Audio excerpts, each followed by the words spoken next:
DDISI ہیں ابھی lieutenant general فیض حمید، جن کی ٹرانسفر کا آرڈر کر چکے ہیں بطور corps commander Peshawar army chief general Qamar Javed Bajwa.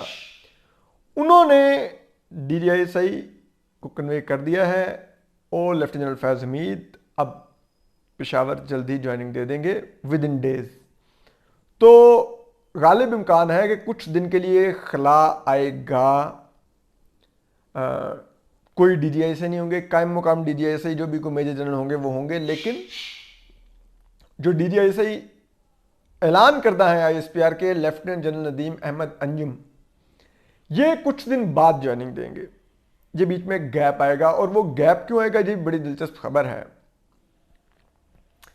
وہ یہ ہے کہ وزیر عمران خان نے اپنے وزراء کو اور GHQ کو یہ میسج بھجوا دیا ہے کہ میں ٹھیک ہے، میں لیفٹیننٹ جنرل ندیم احمد انجم کی سمری پر ہی اب سائن کروں گا. وہی اگلے DDISI ہوں گے، اور یہی ان کی کلیئرٹی دینے کے بعد جو ہم نے کل خبر دی تھی کہ آرمی چیف نے ان کو آنے کا کہا ہے. اور پھر کل آپ ٹویٹر پہ پکچرز بھی دیکھ رہے تھے کہ ادھر ایک دربار ان کو الوداعی دربار دیا جا رہا تھا 5 کور کی طرف سے، کیونکہ ان کے کمانڈر تھے. اب اسلام آباد آنے سے پہلے ان کو ایک فیئرویل کور دربار دیا جا رہا تھا. تو وہ سمری میں، لیکن سائن میں وزیر عمران خان نے کیوں وقت مانگا ہے، یہ ایک دلچسپ بات ہے.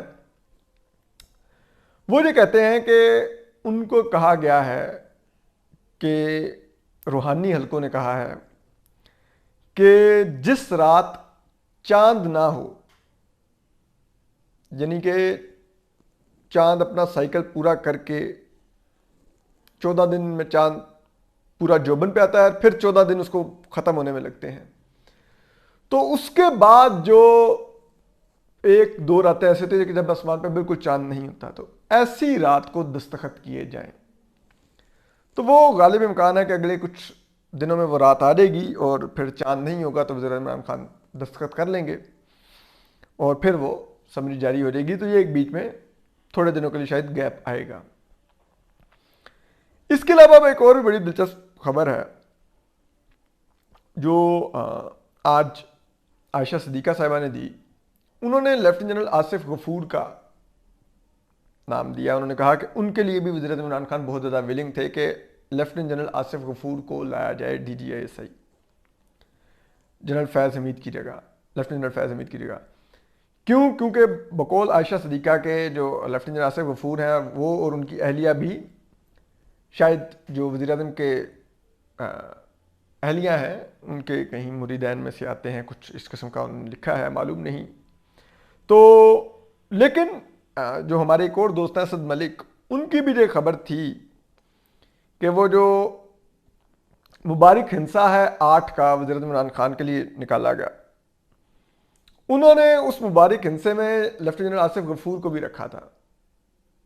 تو ان کا یہ کہنا تھا کہ کیونکہ لیفٹیننٹ آصف غفور اس وقت سینیورٹی میں 24ویں پوزیشن پہ ہیں آج کے دن تک، کم از کم، کیونکہ 3 لیفٹیننٹ جنرل ریٹائر ہوں گے تو پھر سینیورٹی کی لسٹ مزید چینج ہوگی. تو انہوں نے کہا کہ یہ 24 نمبر کا مطلب ہے کہ 4 ضربے 2، یہ 2 اور 4 کا ہنسا بنتا ہے، تو 4 ضربے 2 بھی 8 ہی بنتا ہے. تو اس میں بھی وہ پورے اترتے ہیں.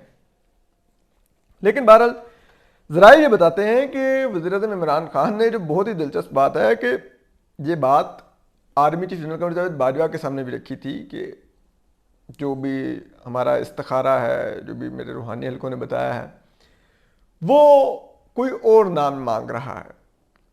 تو اور وہ کچھ ڈیلے چاہ رہا ہے ان پوسٹنگ اور ٹرانسفرز میں، جس پہ ذرا یہ کہتے ہیں کہ army chief general Qamar Javed Bajwa نے وزیر اعظم کو کہا کہ جو ہماری پوسٹنگز اور ٹرانسفرز ہوں گی ان میں روحانی حلقوں کا حمل دخل نہیں ہوگا، ورنہ ہمارا انتظامی ڈھانچہ بیٹھ جائے گا. لیکن ایک بہت دلچسپ چیز ہے، وہ دلچسپ چیز یہ ہے کہ وزیر اعظم عمران خان نے، کیونکہ ذرائع یہ بتاتے ہیں کہ جون کے ماہ سے آرمی چیف جب بھی وزیر اعظم کو مل رہے تھے تو وزیر اعظم کو وہ منانے کی کوشش کر رہے تھے کہ مجھے DDISI تبدیل کرنا ہوگا. تو وزیر اعظم عمران خان نے شاید اسی چیز کو مد نظر رکھتے ہوئے پچھلے ماہ 14 ستمبر کو، یہ بھی عائشہ صدیقہ صاحب کی خبر ہے، کہ جو رولز ہیں رولز آف بزنس ہے جو کیبنٹ ڈویژن کے ذریعہ ہوتے ہیں اور جن کا منسٹری آف ڈیفنس سے انہوں نے وہ سفارش کروا کے اور پھر ان کو تبدیل کروایا ہے، اس کے تحت اب اگر کسی سویلین محکمے میں کوئی کرنل سے اوپر کے رینک کا افسر آئے گا تو اس کے لیے پرائم منسٹر کی اپروول ضرور چاہیے ہوگی۔ تو آئی ایس آئی بطور ادارہ تو ایک سویلین ادارہ ہے، لیکن اس کو ہیڈ ایک عرصے سے روایت بن گئی ہے کہ ہمیشہ کوئی نہ کوئی فوج کا حاضر سروس لیفٹیننٹ جنرل ہی کر رہا ہوتا ہے۔ تو وزیر اعظم نے اس ادارے کو مد نظر رکھتے ہوئے رولز آف بزنس میں چینج کروا لی تھی، اور اس کے بعد اب وزیر اعظم کی سمری کے دستخط اور نوٹیفیکیشن کے بغیر جو کوئی بھی افسر وہ نہیں کنٹینیو کر سکے گا بطور D G I S I, آ کے جوائن نہیں کم از کم دفتر کر سکے گا۔ تو یہ ایک ایسا وزیر اعظم عمران خان نے ایک ایسا اختیار حاصل کیا ہے کہ جس کو وہ ایکسرسائز کریں تو قانونی طور پہ وزیر اعظم عمران خان ایک درست پوزیشن پہ کھڑے ہوں گے۔ اب دیکھتے ہیں کہ وزیر اعظم عمران خان اپنے اس آئینی اختیار کو کس حد تک استعمال کرتے ہیں۔ کیا وہ کوئی اور نام لیتے ہیں یا وہ اسی نام پر رہتے ہیں لیفٹیننٹ جنرل ندیم احمد انجم کے؟ یہ تو جب سمری دستخط ہو کر سامنے آئے گی تو 100% کلیئر ہوگا۔ ابھی تو ہم سب لوگوں کو ذرائع یہ کوٹ کر رہے ہیں کہ نہیں ندیم احمد انجم صاحب ہی آئیں گے، لیکن ابھی بھی ایک انسرٹینٹی تو ہے۔ تو اب دیکھتے ہیں کہ وہ انسرٹینٹی کیا اینڈ میں وزیر اعظم عمران خان پریویل کرتے ہیں یا army chief general Qamar Javed Bajwa prevail کرتے ہیں۔ یہی سب سے بڑی خبر ہوگی اس کے بعد میں جب سمری آئے گی۔ اس کے علاوہ اب جو ایک اور اہم خبر ہے وہ ہے کہ جو آئی ایس آئی کے جو اسلام آباد ڈٹ کے جو سربراہ تھے کرنل لیاقت، وہ ریٹائر ہو گئے ہیں۔ کرنل لیاقت بڑی دلچسپ شخصیت تھے۔ ان کا مریم نواز نے نام لیا تھا کہ یہ پارلیمنٹ چلا رہے ہیں، یعنی کہ تمام پارلیمان کو یہی چلاتے ہیں۔ وزیر اعظم کے نے جو کانفیڈنس کا ووٹ لیا تھا وہ سارے کرنل لیاقت صاحب نے ہی پورے کر کے دیے تھے لوگ، اور جو ان میں سے 2 ایم این ایز اٹھائے بھی گئے تھے جن کی ہم نے آپ کو خبر بھی دی تھی انسینسرڈ، وہ بھی کہتے ہیں کہ انہوں نے ہی اٹھوا کے ان سے سارا معاملہ طے کیا تھا۔ اور جو سینٹ انتخابات میں بھی جو کیمرہ والی ساری گیم ہوئی تھی اس کا بھی الزام کرنل لیاقت پر ہی آتا تھا۔ پھر جو حاصل بزنجو صاحب پورے چیئرمین سینٹ لانے کے لیے کوشش کی گئی تھی، جس کو ناکام بنایا تھا، جس کا حاصل بزنجو صاحب نے نام لیا تھا کہ لیفٹیننٹ جنرل فیض حمید ہے اس کے پیچھے، وہ بھی اس کو عملی جامہ کرنل لیاقت صاحب کا ہی نام آتا تھا کہ انہوں نے ہی پہنایا تھا۔ لیکن ہم نے بھی ایک دفعہ کرنل لیاقت صاحب کا نام فٹ پرنٹ سنا، کیونکہ ان کے بارے میں آتا تھا کہ یہ عدلیہ کو بھی مینیج کرتے ہیں اور چیزیں پہ انفلوئنس کرتے ہیں۔ تو ہمیں یہ پتہ چلا جب جسٹس قاضی فائزہ کیس کو ہم کور کر رہے تھے تو ہم نے وہ چیزیں وغیرہ چیک کرنی شروع کی کہ یہ، کیونکہ بہت ایک پاپولر اوپینین تھا کہ شاید فیض آباد دھرنے کے فیصلے کے بعد جسٹس قاضی فائزہ کے خلاف ریفرنس دائر کرنے کا فیصلہ ہوا۔ تو کہتے ہیں کہ یہ فیصلہ جسٹس قاضی فائزہ کے خلاف ریفرنس دائر کرنے کا فیض آباد دھرنے سے کچھ پہلے ہو گیا تھا، کیونکہ ذرائع یہ کہتے ہیں کہ یہ کرنل لیاقت صاحب تھے جنہوں نے جسٹس قاضی فائز عیسیٰ سے ملنے کی متعدد بار کوشش کی، جس کو جسٹس قاضی فائزہ نے ریفیوز کیا۔ پھر ان کرنل لیاقت صاحب نے ایک بڑی طاقتور شخصیت کو کہا کہ شاید جسٹس قاضی فائزہ کو بہت ایگو والے انسان ہیں، تو مجھے شاید وہ چھوٹا افسر سمجھ رہے ہیں، تو آپ مل لیں۔